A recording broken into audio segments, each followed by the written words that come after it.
Des gravats, on en trouve encore partout à Port-au-Prince, 2 ans après le séisme. Ici, des logements doivent voir le jour, et c'est nouveau, les observateurs étrangers ne sont plus complètement pessimistes. Le gouvernement a une vision claire de ce qu'il veut faire.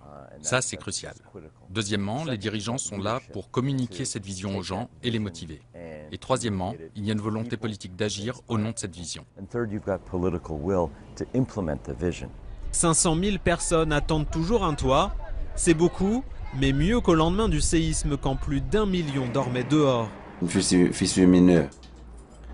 On met seulement F. Cet ingénieur est là pour vérifier l'état des maisons qui restent encore debout, car de l'argent est disponible pour subventionner les réparations, mais les logements ne sont qu'un point de départ. Une fois qu'on a ramené les gens dans le quartier, il faut réhabiliter ce quartier avec des infrastructures, l'accès aux services de base. Cette place était remplie de tentes, mais tous ses habitants ont aujourd'hui été relogés. Le gouvernement espère que dans 2 ans, ce sera le cas de tous les Haïtiens.